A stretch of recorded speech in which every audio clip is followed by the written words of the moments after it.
जय माता दी। औसान मैया की जय।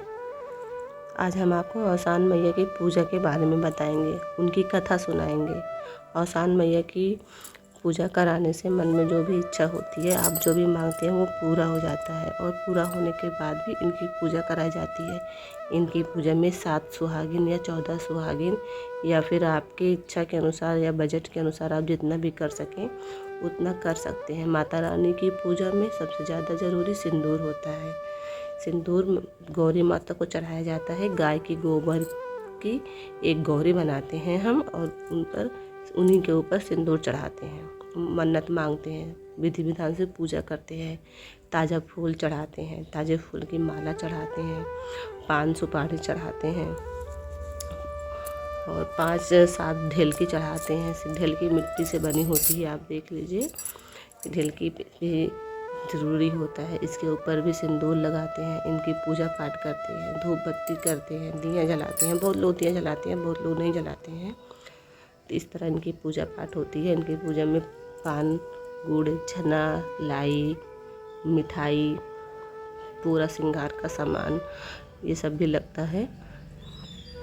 आइए हम आपको औसान माता की कथा सुनाते हैं।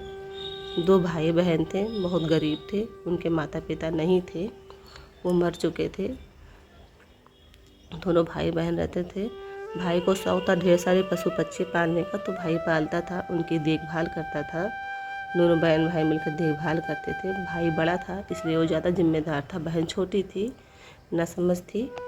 तो एक काम के लिए उस भाई को 7-8 दिन के लिए शहर जाना था। वो सोच में बैठा था कि मैं कैसे जाऊँ इन लोगों को छोड़कर, इन लोगों की देखभाल कौन करेगा।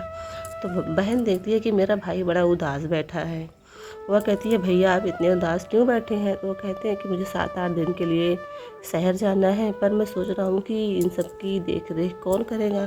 तो बहन कहती है कि इतनी छोटी सी बात मैं कर लूँगी, आप जाओ शहर, कितने थोड़े ही दिन की तो बात है। वो कहता है अगर आप कर लोगी तो ठीक है, मैं जाता हूँ। वो कहती है हाँ आप जाओ। भाई चला जाता है। 6-7 दिन तो बहन ने खूब अच्छे से ख्याल रखा। फिर उसके बाद एक दिन वो खेलने में लग गई। सुबह से शाम हो गई, वो खेलती ही रह गई। उन लोगों को, चिड़िया को, न तो उन्होंने खाना दिया, ना तो पानी दिया, ना तो कुछ भी नहीं किया।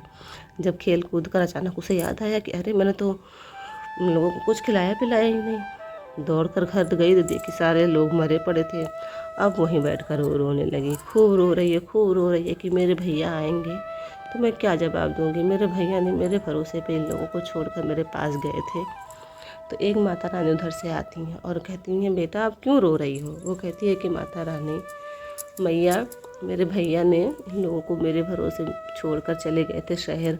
अब मैं खेलने कूदने के चक्कर में इन लोगों को ना तो खिलाया, ना तो पानी पिलाया, लोग मर गई। अब मेरे भैया आएंगे तो मैं क्या जवाब दूंगी, मैं उनको क्या बताऊंगी। माता रानी कहती है कि जाओ अंदर से खाना पानी जो भी है आप लेकर आओ। वो कहती है पर ये तो मर चुकी हैं। माता रानी कहती है आप लेकर तो आओ। वो अंदर से जाती है, पानी लाती है, खाना लाती है। जैसे ही पशु चिड़ियों के मुंह के ऊपर वो पानी डालती है, चिड़िया जिंदा हो जाती है, वो खुश हो जाती है। तो कहती है माता आप कौन है जो है चिड़िया को जला दी। माता रानी कहती है कि मैं औसान माता हूँ।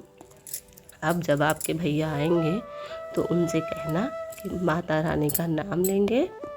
7 सुहागिन या 14 सुहागिन को बुलाकर औसानी माता की पूजा कराएंगे, उनकी कथा सुनेंगे, उनको सुहाग देंगे, श्रृंगार का सामान देंगे और फिर माता रानी से क्षमा याचना भी करेंगे कि अगर मेरी कोई भी गलती हो गई है तो मुझे क्षमा करना।